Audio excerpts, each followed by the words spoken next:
Viens voir les comédiens, voir les musiciens, voir les magiciens qui arrivent. Viens voir les comédiens, voir les musiciens, voir les magiciens qui arrivent. Les comédiens ont installé leur tréteau, ils ont dressé leur estrade étendue des calicots. Les comédiens ont parcouru les faubourgs, ils ont donné la parade à grand renfort de tambour. Bonjour, bonjour à tous, être comédien, musicien, baladin, eh bien voici un rêve partagé et nous en savons quelque chose ici à la télévision par de très nombreux jeunes, car de tout temps les professions du spectacle ont attiré et suscité des vocations. Alors la vie d'artiste on la connaît un petit peu au travers des journaux, mais on ne sait pas réellement comment ça se vit. Eh bien c'est ce que nous allons essayer de vous expliquer aujourd'hui au cours de cette émission avec des invités, artistes confirmés et puis aussi de jeunes débutants comme Sylvain Thomas. Sylvain est à l'École normale de musique de Paris et il se destine à la carrière de concertiste. C'est ça, voilà, je fais du piano dans la classe de Monsieur Larue. Je donne des concerts depuis 5 ans et je fais de la direction d'orchestre et j'ai terminé les classes d'écriture. C'est ça, et c'est votre troisième année, je pense, ou deuxième année à l'école normale? Non, oui, c'est la troisième fois que je tente la licence de concert. Moi, j'espère que la troisième fois sera la bonne. J'espère. À vos côtés, Sylvain, Dominique Parent, qui est élève au Conservatoire d'art dramatique de Lille, lui, et son rêve, bien sûr, c'est la comédie. Le théâtre, le cinéma, Dominique, les deux? Peut-être les deux, oui, mais enfin le théâtre d'abord. C'est ma ligne de conduite pour l'instant. Et puis, il peut y avoir des propositions, bien sûr, peut-être au cinéma, peut-être à la télévision, mais je me destine en priorité au théâtre. Bien. À la comédie en tous les cas. Martine Sandre, Martine est comédienne, elle a fondé sa propre compagnie et elle nous apportera cet après-midi son témoignage de professionnelle. Elle existe depuis combien de temps cette compagnie, Martine? 1982. C'est ça, donc si je compte bien, ça fait 4 ans, puisque nous sommes en 86. Je continue les présentations avec notre Benjamine, que nous sommes heureux d'accueillir également, Anne Ballette. Anne nous vient de Paris. Et alors, elle a quitté la capitale pour venir suivre ici un cours d'art dramatique au Conservatoire de Lille. Mais je crois ce qui est important de souligner, Anne, c'est que déjà, à Paris, vous avez suivi un cours. Oui, c'est ça. J'ai suivi un cours privé pendant 2 ans. Et puis, la formation du conservatoire m'a semblé assez intéressante. Alors, j'ai quitté Paris. Pour venir ici en région, et vous nous en parlerez bien sûr au cours de l'émission. Et puis Jean-Jacques Lafont, qui est à l'aube d'une belle carrière de chanteur. Le Géant de papier fut un joli succès, plus de 500 000 exemplaires vendus, et vient d'obtenir l'Oscar de la chanson française. C'est bien cela, Jean-Jacques? C'est exact, et 500 000 disques, c'est le disque d'or, on me l'a remis il y a à peu près 2 semaines maintenant. On vous en souhaite encore de très nombreux. Merci. Alors, je voudrais commencer avec nos jeunes ici sur le plateau, avec vous, Dominique Parent, pour nous expliquer d'abord qui vous êtes et puis comment s'est produit le déclic, comment est venue cette envie de devenir comédien? Eh bien, l'envie de devenir comédien peut remonter à longtemps, en fait, puisque si on prend les origines de ça, pour beaucoup de gens, ça peut être le fait de faire rire les copains tout petits à l'école. Bon, en 6e, on faisait par exemple des sketchs pour les fêtes de fin d'année, des choses comme ça. Si on voit que ça marche, ça fait rire, ça fait toujours plaisir. Ce sont les premiers plaisirs qu'on en retire, Ouais. donc on a envie de continuer. C'est le théâtre amateur après, c'est l'envie d'être comédien vraiment une fois qu'on est adulte, parce qu'on peut dire que là, ce sont des plaisirs enfantins presque de faire rire les petits copains à l'école. Plus tard, quand on est adulte, pourquoi on a envie de continuer ça? C'est peut-être parce qu'on n'est pas encore adulte, alors là, ça relève du domaine de la psychanalyse peut-être, je sais pas. On pourra en parler avec Jean-Jacques Lafont, qui lui a fait des études de psychanalyse. Jean-Jacques, vous pourriez nous renseigner là-dessus? Mais pas du tout, puisque les études que je poursuivais en psychothérapie, c'était une école tout à fait opposée, c'était les thérapies du comportement. Ah oui. C'est tout à fait opposé. C'est différent. Enfin, Dominique, bon, vous, quand même, de là à faire rire ses copains, ça, on peut le faire aisément, mais de là à en faire son métier, tout de même un peu important. Est-ce qu'il y a tout de même un jour ou un spectacle que vous avez vu qui vous a motivé davantage et donné vraiment l'envie de faire le métier? Prendre la décision d'en faire un métier, si on peut appeler ça un métier, parce que on y consacre tellement une vie, en fait, que c'est plus qu'un métier, je pense. Alors le déclic qui nous dit bon allez, on s'y consacre complètement, et ben c'est simplement que c'est un besoin, je sais pas, c'est un besoin. Alors effectivement, il y a des spectacles qui motivent. J'ai vu des choses à Paris, entre autres des spectacles qui m'ont effectivement donné le déclic, mais j'étais déjà dans l'école de toute façon, qui ont confirmé ma démarche. Avant ça, en fait, je jouais très peu de théâtre, en fait, avant d'être dans l'école. C'est depuis que j'y suis que je m'y intéresse sur le terrain, disons, je vais voir les gens. Avant ça, bon, c'était le plaisir de jouer la comédie d'abord. C'était le plaisir d'être sur un plateau, sur une scène. De se glisser peut-être aussi dans la peau d'autres personnages? Oui, bien sûr, mais enfin, ça c'est assez complexe, parce que là, il faudrait définir le métier, enfin, il faut définir la façon pour chaque comédien de voir les choses, quoi, parce que c'est tellement, dans la formation qu'on reçoit, justement, il y a tellement de dilemmes par rapport à ça, la peau du personnage, etc., l'intériorité, la psychologie des personnages, tout ça, c'est assez compliqué pour chacun. Donc c'est pour ça que je ne peux pas vraiment vous parler de ça, du plaisir d'être dans la peau d'un personnage, bien sûr, mais je crois que c'est aussi c'est tout le charme qu'il y a autour, bien sûr, de ce métier. Par exemple, pour le théâtre, c'est aussi l'avant et l'après, c'est pas que le plateau. C'est un état d'esprit dont on va parler, mais c'est tout un état d'esprit. Vous, Dominique, personnellement, qu'est-ce qui vous attire? La vie d'artiste, pour vous, ça représente quoi? Comment vous l'imaginez? Puisque vous la pratiquez de par le cours, mais lorsque vous serez comédien, lorsque vous travaillerez, vous imaginez ça comment? Les tournées, la vie un peu partout? Oui, je crois qu'il y a beaucoup de désillusions là-dedans d'ailleurs, parce que... Alors comment vous voyez les choses, alors que vous êtes encore frais, si je peux employer cette expression? Le théâtre, c'est vrai que c'est un certain charme, ce côté tourné, c'est-à-dire qu'on bouge, on est dans une famille en plus. Bon, il y a des gens qui fonctionnent comme ça, par famille, comme Munchkin, je pense, avec le Théâtre du Soleil, des gens qui vivent des choses ensemble très intenses. Et puis il y a les gens qui sont tout seuls, qui ont un parcours solitaire. Et donc, la vie d'artiste, soit c'est un parcours solitaire, soit un parcours de groupe, je ne sais pas encore. Là, pour l'instant, j'en suis encore au stade de l'élève. Ouais, vous aurez l'occasion de vous en apercevoir. Oui. Alors, je vous propose de regarder tous ensemble un reportage que nous sommes allés faire au Conservatoire d'art dramatique de Lille, où nous avons rencontré des jeunes qui sont avec vous, Dominique, dans la case de Jean-Michel Brancard, et cela va nous permettre d'en savoir un peu plus sur l'apprentissage de ce métier. C'est un reportage d'Armand Vanoun. Réalise qu'il va tomber en panne d'essence. Arrête. Quoi, arrête? Écris, il va tomber en panne d'essence. Mais c'est trop. C'est trop quoi? C'est trop comme dans la vie, c'est ça que tu veux dire? C'est pas comme dans la vie. C'est pas assez comme dans la vie. C'est pas comme ça que les choses se passent dans la vie. Et quoi, les hommes baissent pas les femmes des autres? Monsieur, mais se balade pas dans la queue de poil à travers la terre des tornados. C'est ce qu'ils font dans cette histoire. Et se balade pas non plus avec leur cheval dans le dos en prévision d'une panne d'essence. Et tombe pas non plus en panne d'essence. Ce mec tombe en panne d'essence, c'est mon histoire, et un de ces mecs tombe en panne d'essence. C'est une excuse bidon pour les retrouver dans une scène de poursuite. Christian Riel, vous êtes directeur pédagogique de l'école d'art dramatique du Conservatoire national de région de Lille. Oui. Que vient-on chercher chez vous? Eh bien, les élèves qui se présentent sont des élèves qui ont l'intention de poursuivre la carrière et de faire leur métier dans l'art dramatique. Par conséquent, ils viennent chercher un enseignement en finalité professionnelle. Alors la demande doit être très forte. Combien de candidats se présentent au concours chaque année? Environ 150 à 200 selon les années. Et la sélection s'effectue selon quels critères? Pour les critères habituels, c'est-à-dire à partir de l'audition de 2 scènes, une scène classique, une scène du répertoire moderne, et puis alors ensuite par un long entretien avec le jury, qui nous permet de sentir un peu, ou d'essayer de déceler quelles sont les motivations, les qualités de l'élève qui se présente. Quelquefois, c'est plus précis que la prestation théâtrale qu'ils font. Je suis désolé pour toi, ma chère. Mais je ne suis pas ce gros mâle viril que tu espérais. Je suis un PD. C'est comme ça qu'on nous appelle. PD! Laissez-moi! Ne me touchez pas, ne me touchez plus! Tu es une petite femme ignorante et bornée. Une épouse en chaleur, mais si comme il faut. Si comme il faut. Disposée à se faire enfiler sur la terrasse, mais prête à juger, à lyncher. Mais qu'est-ce que tu en sais, toi? Qu'est-ce que tu en sais? Taisez-vous, la concierge! Mais on s'en fout de la concierge! On s'en fout! Concierge! Des larmes que j'ai versées pour toi. On aurait pu en remplir des lacs, des mers et des océans. Continue. Si l'on rassemblait en un seul point toute l'énergie que j'ai consacrée à me dominer vis-à-vis de toi, et qu'on y allume une mèche, il y aurait de quoi faire sauter une montagne entière. Ne te lasse pas, continue. Tous les hommes que je n'ai pas aimés, tous les enfants que je n'ai pas eus, tous les métiers que je n'ai pas exercés, tous les péchés qui sont les miens, c'est toi.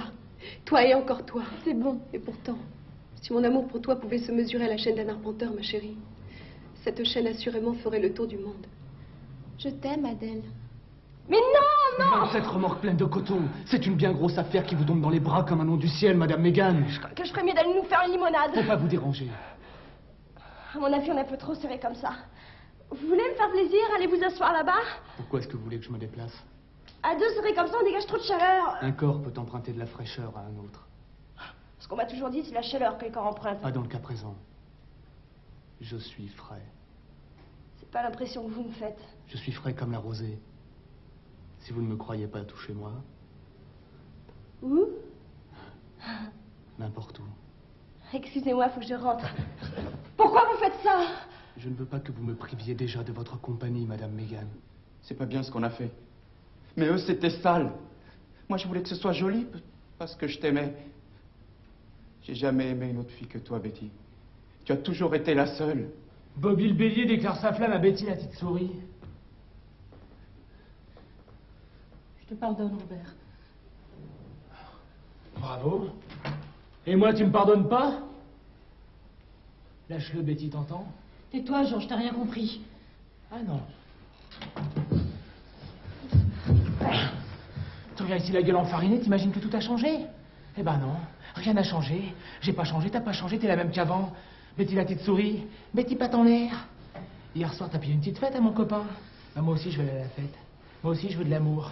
Cesse de rêver, Georges. Oh, c'est pas du rêve, c'est du vrai, tu vas voir. Je t'interdis de me toucher!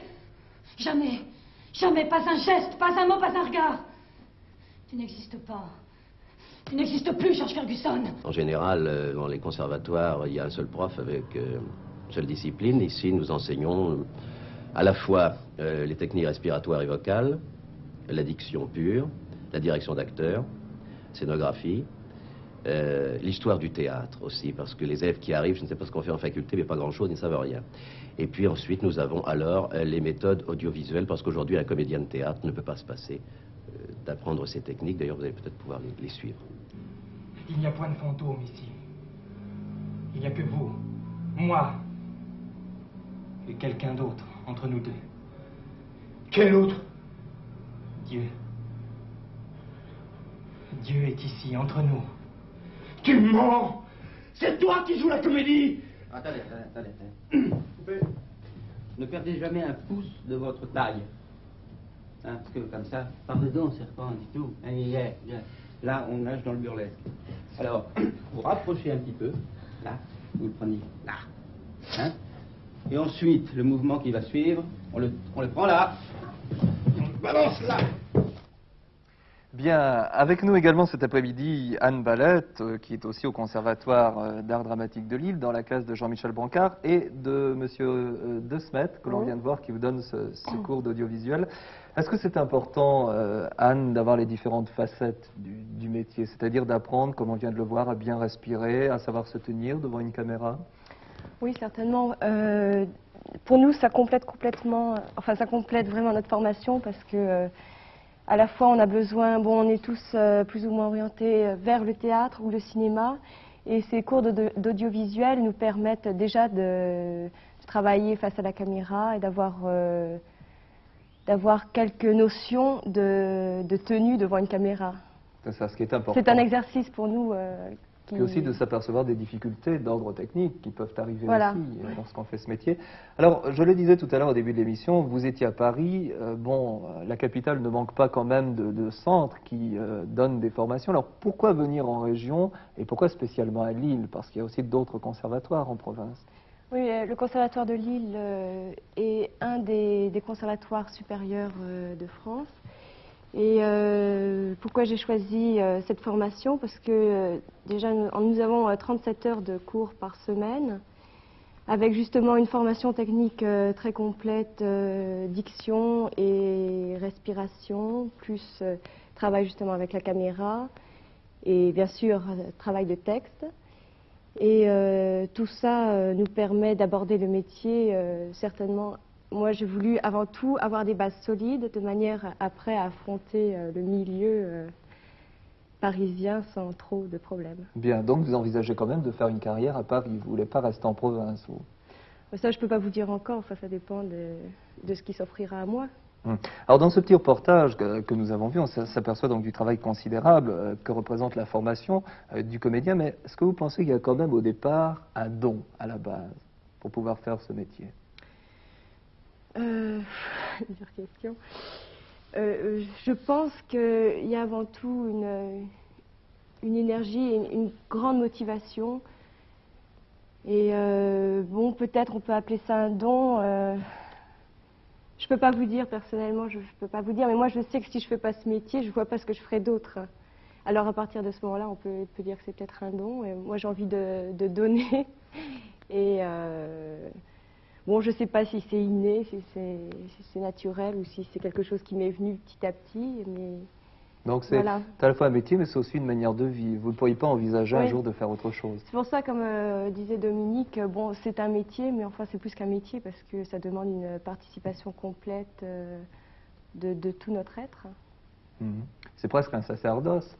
Presque. Ouais, presque. Alors si vous pouviez choisir le rôle, comme ça, si on vous donnait une baguette magique et la possibilité de vous mettre dans la peau du personnage de votre choix, lequel choisiriez-vous?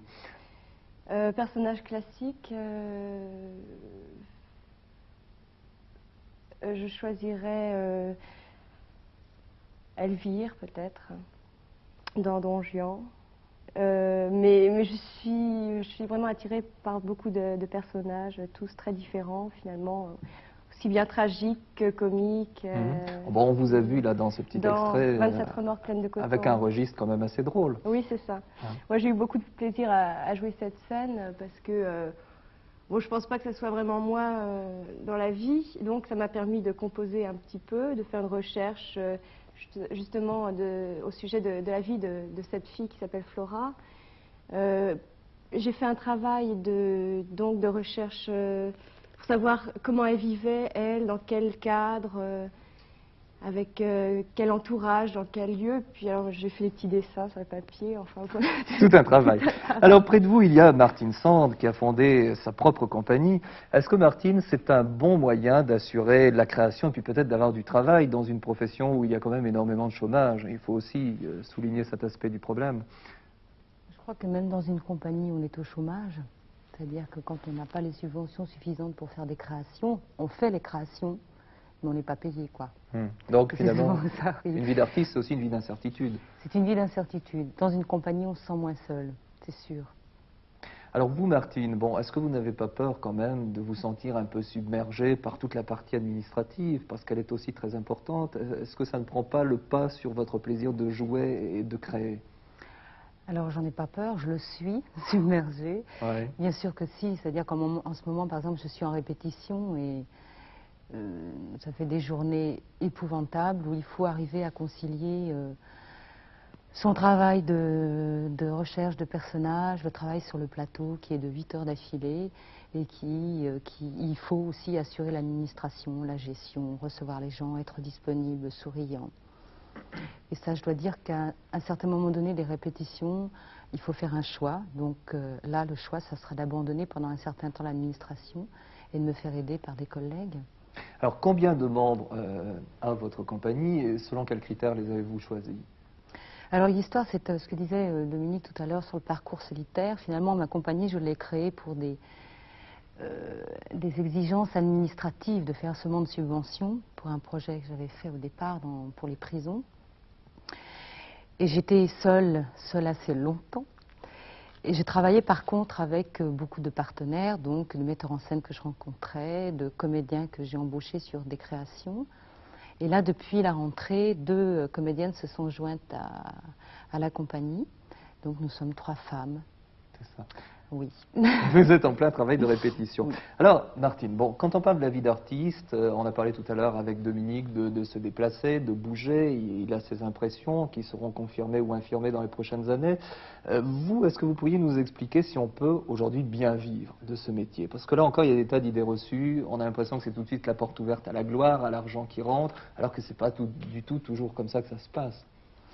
On en vit bien, enfin on vit bien moralement et financièrement, enfin moralement quand on joue. Je crois que ce qui est important, un comédien, c'est de jouer, sinon c'est mort. Un violon qui reste sans être travaillé, un violoniste qui ne travaille pas, il meurt, il fait mourir son art. Et quand on ne joue pas, on meurt dans sa tête, on meurt financièrement aussi. On en vit bien dans l'instant où on joue, donc qui correspond au plaisir immédiat de notre métier. Alors vous êtes dans ce métier depuis combien d'années? J'ose plus. Oh, j'ai commencé, comme beaucoup ont commencé, après 68. Ouais. Bon, j'étais encore au lycée. J'ai fait beaucoup de théâtre amateur, j'ai traîné beaucoup les ateliers sur Paris, partout, enfin... J'ai traîné beaucoup avant de vraiment choisir d'en faire mon métier. Et la création de la compagnie donc est venue beaucoup de temps après. Alors nous sommes allés vous rendre visite, Martine, sur votre lieu de travail, à la salle Baltard à Lille, où vous répétez actuellement une pièce de Louis Riazza, Le portrait de la dame au petit chien. Et nous allons voir, grâce à un second reportage, ce travail de répétition de cette pièce qui sera jouée du 18 février au 8 mars, donc salle Baltard, au 39 rue de la Monnaie à Lille. On regarde tout de suite.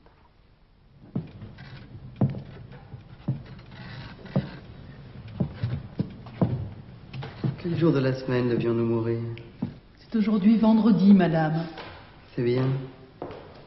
Nous remplissons l'irrémédiable obligation d'abandonner... Quand tu lui dis c'est aujourd'hui vendredi, madame, madame dis-lui à lui. Pour que tu as bien compris. Tu vois? Ok. Quel jour de la semaine devions-nous mourir? C'est aujourd'hui vendredi, madame.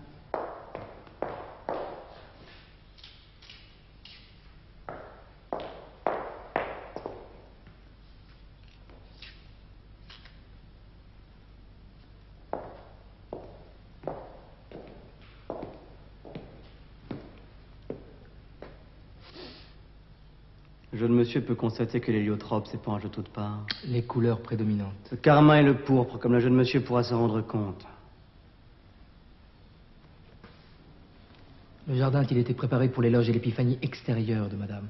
D'artistiques lampions ont été placés dans l'état-marie. Bien que l'on espère qu'il soit inutile, car lorsque viendront d'aussi solennels moments, le nouveau soleil brillera. Laurence Pruvot, vous avez fait la mise en scène, vous la faites, de La Dame au petit chien. Quel est votre travail? Est-ce que vous rencontrez des problèmes pour faire cette mise en scène? Non, pour l'instant non. Mais en cas de problème, nous avons des documents qui sont des spectacles déjà créés à Caracas et à Madrid.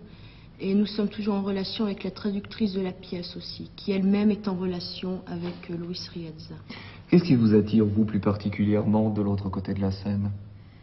Je trouve qu'on a plus la sensation de raconter une histoire en faisant de la mise en scène. Parce que si j'avais pu choisir vraiment un don quelconque, je crois que j'aurais pris l'écriture. C'est curieux. Et je trouve que ça se rapproche plus de l'écriture que de jouer. Et vous êtes passé quand même parfois de l'autre côté de la rampe? Oui, oui. Oui. Et vous préférez lequel? Je préfère la mise en scène. Très bien. Alors là, c'est donc une création. C'est la première fois que ça se joue en France? Oui. Nous avons trouvé le manuscrit dans une maison d'édition. Oui. Par hasard, et puis vous avez eu le coup de foudre pour la pièce? Complètement, oui. Oui. D'abord, il y a le lieu qui nous a intéressés. Bon, ça se passe dans un hôtel balnéaire, désaffecté. Je trouve que c'est un lieu un peu magique. Et puis, il y a beaucoup de théâtre dans le théâtre. Alors, c'est assez évident qu'on soit attiré par cette chose-là, quoi. Une pièce où le théâtre est partout, c'est formidable. Tout à fait, oui. Oserons-nous uniquement suggérer à madame qu'afin d'éviter les fâcheux désagréments causés par les travaux de décoration, elle veuille bien passer sur la terrasse? Le fauteuil de madame sur la terrasse. Prête! Je sortirai sur la terrasse, oui. Déjà la nuit commence. Et durant l'attente, je pourrais contempler comment le soir cède lentement ses derniers indigos. Et au repos, dans les yeux marins, où nagent les dauphins, où palpitent les bateaux et saignent dans un abandon cyclamère. Nous voudrions être tenus au courant des progrès de l'ornementation. Et toi, Didi, tu contribueras avec ton exceptionnelle sensibilité à la réussite finale.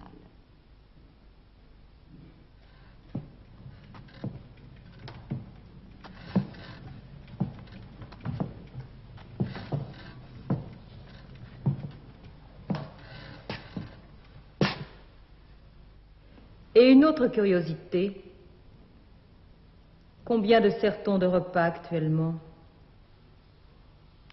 Voyons, breakfast. Le petit déjeuner. The lunch of 10. Les 10 heures. The master lunch. Le grand déjeuner. Small café. Le petit café. Small tea. Le tout petit thé. The tea time. Le thé de 5 heures. The evening soup. The meal of midnight. Midnight supper of the dawn. The chocolate of the daybreak. et une laste curiosité.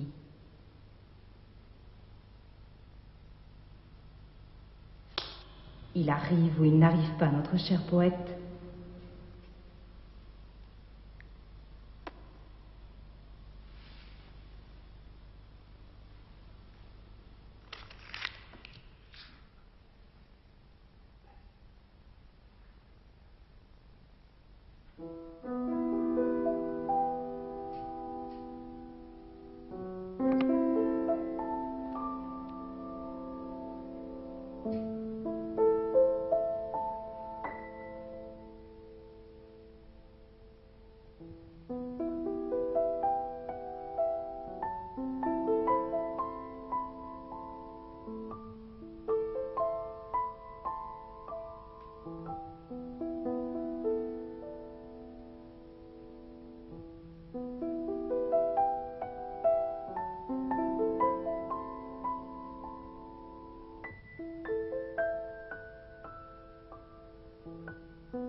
Le temps de traverser le plateau pour me retrouver auprès de vous. Sylvain Thomas, vous venez de nous interpréter Rêverie, un morceau de votre composition. Et vous jouez du piano depuis que vous êtes tout petit, depuis quel âge? Depuis l'âge de 5 ans. C'est ça. Et vous avez commencé sans apprendre le solfège. Alors ça, c'est très curieux. Non, c'est plus exactement, j'ai commencé en même temps le piano et le solfège. Ah, bah, quand on a préparé, vous m'avez dit que vous aviez d'abord joué et après fait le solfège. Alors vous m'avez piégé, là, c'est pas gentil. Ah non, je sais pas comment je me suis exprimé, mais j'ai commencé en même temps les deux. Oui. Chose assez rare. Bien, alors aujourd'hui, on l'a dit, vous terminez vos études, vous allez donc pouvoir enseigner dans quelque temps la musique. Ah, j'enseigne déjà. Vous enseignez déjà. Oui, Mais ça vous permet d'assurer le côté alimentaire, mais le rêve, c'est d'être concertiste. Ah voilà, c'est ça, exactement. Oui. Alors, vous n'avez pas choisi la voie de la facilité. Non, pas du tout. Non. Surtout que mon but dans la musique classique n'est pas de suivre une tradition, de respecter un style, de vivre dans un ascétisme, comment dire, assujetti à un compositeur et à le respect de sa tradition, de sa pensée. Non, moi, c'est vraiment, je cherche à vivre ma musique comme je la sens, ni plus ni moins. C'est du plaisir, ce n'est que du plaisir, et 100% de plaisir. Bien, alors dans cette carrière de concertiste, il faut bien passer par les concours, ce qui sont toujours très difficiles, et bon, la difficulté d'être et de vivre existe aussi dans ce métier. Est-ce que vous avez rencontré, vous, Sylvain, à l'âge que vous avez, parce que vous êtes très jeune, quel âge avez-vous? 23 ans. 23 ans, des difficultés, des rivalités intenses? Surtout, mes difficultés étaient inhérentes au fait que les jurys n'appréciaient pas spécialement ma manière de jouer. Alors qu'a-t-elle de différent? C'est-à-dire que je fais ce que j'ai envie de faire et je ne me subordonne pas à ce qu'on m'indique de faire. Donc forcément, eux, ils jugent avec tout leur passé musical, etc. Et moi, je suis d'une certaine manière, sans le vouloir, involontairement, contre leur manière de voir la musique. Oui, c'est vrai qu'on a toujours l'impression, finalement, quand on voit des musiciens classiques, qu'il faut presque faire la tête pour jouer de la musique classique, alors que pour le jazz ou pour autre chose, on peut être normal. Oui, c'est vrai, il y a beaucoup de gens qui se donnent une idée. Et en plus, ils font de la musique souvent aussi pour la musique, mais aussi pour un genre, pour essayer d'être un personnage important. Donc, ils sont ambitieux par ambition. Et vous ne l'êtes pas? Non. C'est-à-dire que je suis ambitieux dans le sens que je veux que ma vie ne soit faite que de concerts. Mais je veux dire, je n'ai pas l'ambition de dominer les gens par ma musique. Bon, alors Sylvain, je voudrais vous poser la même question qu'à Dominique et à Anne tout à l'heure. Pourquoi ce métier? Pourquoi êtes-vous attiré vers la musique? Est-ce que c'est un besoin de faire partager des passions aux gens? Voilà, c'est ça. J'ai commencé le piano très jeune. Bon, après le temps, je me suis aperçu que me perfectionnant, j'adorais ça de plus en plus. En plus, j'ai donné des concerts, ça fait 5 ans que j'en donne. Je me suis aperçu du plaisir éprouvé lors de ces concerts.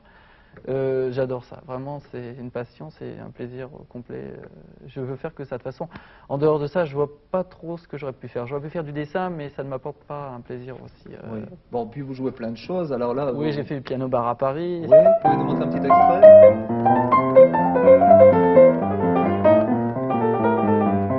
C'est dans un registre totalement différent. Alors pendant que vous continuez à jouer, vous pouvez nous annoncer, vous allez faire bientôt, je crois, un concert à Bruxelles. C'est ça, 51 rue du Commerce, le 28 février. Avec des œuvres de Liszt et de Debussy. J'espère qu'on ira vous applaudir. En tous les cas, on vous souhaite une très belle carrière et beaucoup de chance pour ce métier. Est-ce que Sylvain Thomas s'intéresse à la chanson? Ah oui, moi je m'intéresse à tout. Ouais. Alors nous avons retrouvé un grand de la chanson, c'est Jacques Brel, qui était grand dans son métier. Peut-être l'était-il parce qu'il l'était également dans la vie. Et vous allez voir que c'est un extrait d'une émission qui date de 1973. Il est en compagnie de son ami le peintre Klein. C'est une réalisation de Jean Marcelot. Une conversation à bâton rompu où vous allez l'entendre, il nous parle de son métier avec beaucoup de réalisme et aussi de poésie. Ah tiens, c'est ce que j'ai dit chez Brassens l'autre jour. Ah, On je est suis des content de artisans. t'entendre dire ça. Parce Et que... moi, il y a des gars qui s'occupent de mes chaussures. J'ai des chaussures qui flanchent. Le gars, le savetier, il mange mes chaussures. Et moi, ma fonction, c'est de clarifier un petit peu les rêves des gens qui n'ont pas le temps de s'occuper peut-être de leurs rêves, ou de brouiller la douleur des gens qui ne savent pas très bien à quoi ils ont mal. C'est ça ma fonction. Et à l'époque, alors le risque, je ne prends... Non. Parce que les cascadeurs sont aussi des artisans. Oui. Est-ce que vous n'êtes pas des cascadeurs? On est des cascadeurs. Enfin, moi, je suis un cascadeur d'une certaine sorte. Enfin, oui. Oui, par les phénomènes d'identification, par tout cela. Oui. En fait, quand on me demande exactement ce que je suis dans la vie, je dis, moi, je voudrais être une bonne aspirine. Et je jure que c'est vrai, je voudrais être une bonne aspirine. Si le temps d'une chanson, quelqu'un pense à autre chose qu'à ce qui ne va pas chez lui, eh bien, je suis presque content d'exister pendant ces 3 minutes en tant qu'aspirine. Ça ne va absolument pas plus loin. Plus loin, c'est, à mon avis, c'est le déconophone, oui. C'est l'esthétique, oui. C'est toutes ces choses qui font qu'on ne pond plus d'œufs et qu'on bouffe des omelettes. Voilà, donc conception du métier d'artiste par Jacques Brel. Alors Jean-Jacques Lafont, que pensez-vous un petit peu de ce que vient de dire Jacques Brel? Est-ce qu'en gros vous êtes d'accord avec sa conception du métier de chanteur? Le côté aspirine, tout à fait, puisqu'il faut donner du rêve aux gens, je crois que ça c'est important. C'est pour ça que moi je fais des chansons d'amour exclusivement. Je crois que les gens ont besoin d'amour aujourd'hui. Moi j'ai tout tablé là-dessus d'abord. Alors il y a un truc qui m'a frappé tout à l'heure, par contre. Oui, dites-nous. Je crois qu'elle a dit qu'elle jouait des rôles qui n'étaient pas vraiment elle dans la vie. Mais moi, quand je chante, c'est tout à fait moi. Ah bon? J'ai voulu faire des chansons de vérité. Ça me permet, à mon avis, de faire passer quelque chose plus facilement. De toucher peut-être davantage les gens? Oui, puis de toute façon, je donne le vrai côté de moi-même et je crois que c'est plus facile à atteindre. Après, je crois que c'est du travail de comédien. Et je crois qu'il y a un monde vraiment différent. Donc vous pensez que la chanson et la comédie n'ont rien à voir? Elles ont à voir, mais... Mais pas en ce qui vous concerne? Si, un petit peu. De toute façon, il y a la diction, il y a la respiration, il y a des choses de base. Regarder une caméra, ça c'est du travail de base. C'est sûr que c'est pareil. Mais ensuite, chacun adapte la chanson ou la comédie à sa personnalité.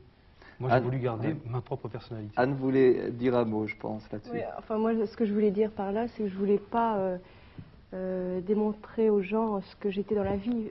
À mon avis, ça les intéresse pas. Ce que je veux, c'est servir avant tout un texte. Et en tant que serviteur... Oui. Votre prof va pas être content, là. En tant que serviteur, je ne veux pas imposer ce que je suis dans la vie à un personnage qui n'aurait pas ma personnalité. C'est pour ça, je veux dire par là que les acteurs doivent avoir cette souplesse pour se fondre dans un personnage qui n'est pas forcément eux. Moi, je ne suis pas souple du tout. Je suis incapable de chanter du rock, par exemple. Ah oui.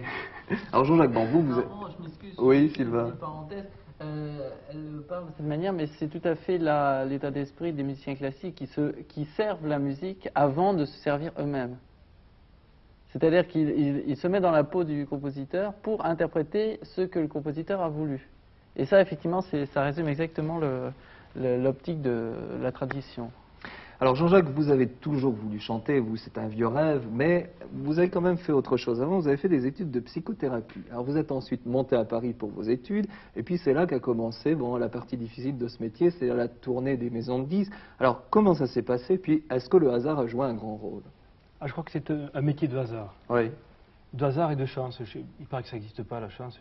Moi, à mon avis, il y a quand même une part de choses inconnues. Se trouver à un endroit précis, un jour précis. C'est un métier comme ça, à mon avis, un métier de rencontre. Rencontrer les gens qu'il faut au moment où il le faut. Exactement. Alors vous, comment ça s'est passé? Vous êtes parti avec vos bandes sous le bras. Où va-t-on? Que fait-on? Qui rencontre-t-on? Et comment est-on accueilli? Ça fait beaucoup de questions. C'est exactement ça. Dès le départ, étant donné que je suis de Toulouse, c'est encore plus difficile pour quelqu'un qui n'habite pas Paris, parce que tout est concentré sur Paris. Il a fallu que je prenne un moyen de locomotion, beaucoup de kilomètres, avec des bandes sous le bras, taper un peu à toutes les portes sans scrupule, attraper des tas d'échecs et faire fructifier ces échecs. Ça a été une démarche, ça a pris à peu près 10 ans. 10 ans. Puisque j'ai commencé à 18 ans à peu près à venir à Paris. Bon, alors quand on se base sur le plan d'une carrière, 10 ans, ça paraît peu, mais finalement, pour quand on est en train d'attendre, c'est énorme. Alors est-ce qu'il n'y a pas des moments quand même où on se décourage? Si, il y a des moments de découragement, mais quand on fait un métier comme ça, je crois qu'il faut avoir une fougue et une passion. Et cette passion et cette fougue, ça vous permet de ne pas vous décourager. On y croit toujours, on se dit c'est pas possible que ça ne marche pas, je continue. Et au fond de vous, si aujourd'hui ça n'avait pas marché, je continuerai encore à essayer. Bon, aujourd'hui ça marche, en tous les cas le succès est là, on en a parlé, disque d'or avec le géant de papier.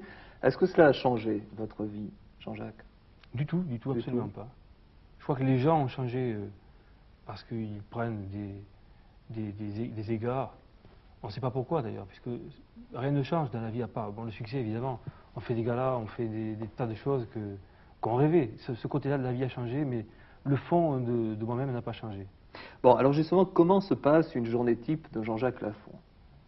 Comment ça se passe? Il faut que je signale avant de répondre à ça, qu'au départ, j'avais fait ce métier parce que je suis toulousain, donc du Sud, et feignant. Je croyais que c'était un métier de... je croyais que c'était un métier de rêve où on se levait très tard le matin, on se couchait tard, on s'amusait bien, des bons repas, tout ça. Alors il y a ça, évidemment, Mais il y a beaucoup de travail, et c'est pas un métier de feignant. Les gens qui sont comme moi au départ attirés par ce métier en croyant qu'ils vont se relaxer, il faut vraiment aller ailleurs, je crois. Alors, comment se passe donc la journée de travail de Jean-Jacques? Voilà, maintenant, la journée de travail, on se lève très de bonne heure en général, parce qu'il y a, lorsqu'il y a la télévision, par exemple, il y a des répétitions, on peut passer très bien 10 heures en studio pour répéter 3 minutes de chansons. C'est vrai. Sinon, il y a l'enregistrement du disque, ça prend beaucoup de temps. Il y a la composition, puisque moi je compose mes musiques, pas toutes, mais en majorité. Il y a des contacts, il y a la presse, il y a des repas, des rencontres, toujours des rencontres et des rencontres. Et le petit côté promotion. Et la promotion, c'est-à-dire des voyages, des avions, pratiquement tous les 2 jours. Oui, Dominique, vous vouliez intervenir?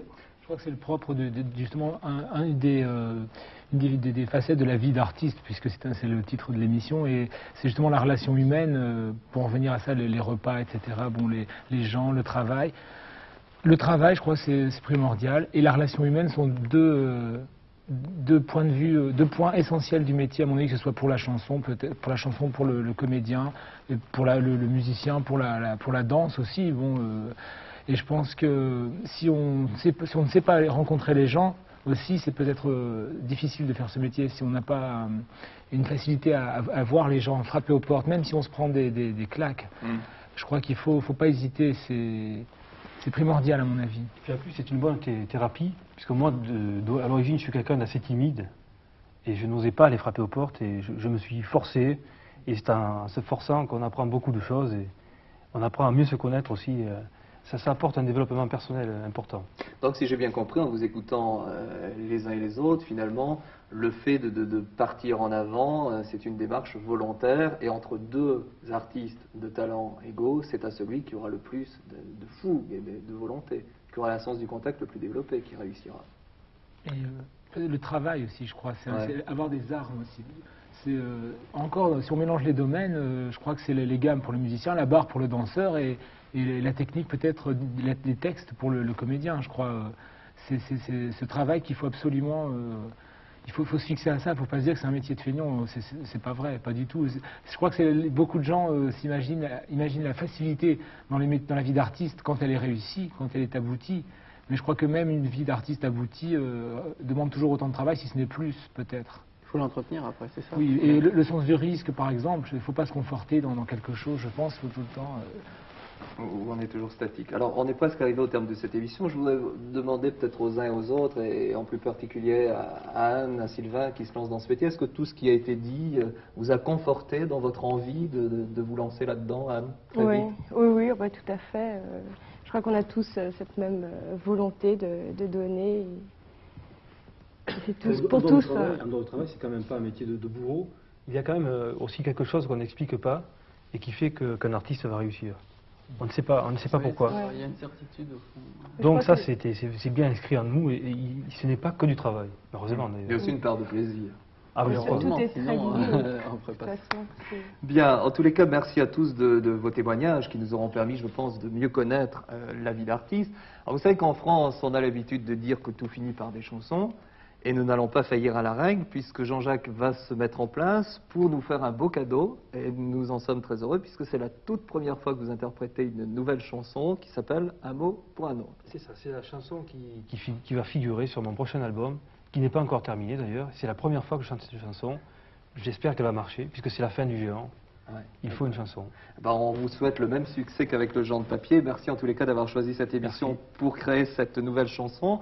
Il ne me reste plus qu'à prendre congé de nos téléspectateurs en vous remerciant encore une fois de votre attention.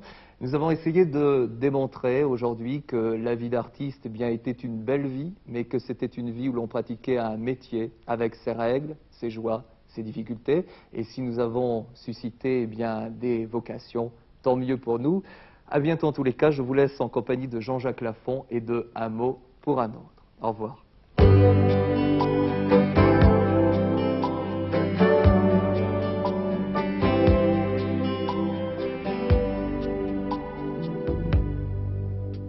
J'ai voulu dire je t'aime à l'auteur de mes jours. Je n'ai su que lui dire salut un de ces jours. J'aurais voulu pouvoir me jeter dans ses bras. Je n'ai su que lui dire salut comment ça va? J'ai voulu dire je t'aime à mon premier amour. Je suis resté planté, front baissé, le carreau. J'aurais voulu pouvoir la serrer dans mes bras. Je suis resté stupide, elle est partie sans moi. Un mot pour un autre, j'ai le cœur maladroit. Un mot pour un autre, je peux pas vous dire pourquoi. J'ai voulu dire je t'aime à l'enfant de l'amour. Quand je me suis penché sur le berceau fragile, j'aurais voulu pouvoir le serrer contre moi. J'ai eu peur de faire mal et j'ai baissé les bras. Toute ma vie j'ai voulu dire des mots de tendresse. Ils sont restés bloqués quelque part dans ma tête. Quand je dis qu'il fait beau, traduisez je vous aime. Je vous emmène faire un tour, ça veut dire pour toujours. Un mot pour un autre, j'ai le cœur maladroit. Un mot pour un autre, je peux pas vous dire pourquoi. J'ai voulu dire je t'aime à l'auteur de mes jours. Je n'ai su que lui dire salut à un de ces jours. J'aurais voulu pouvoir me jeter dans ses bras. Je n'ai su que lui dire salut, comment ça va? Un mot pour un autre, j'ai le cœur maladroit.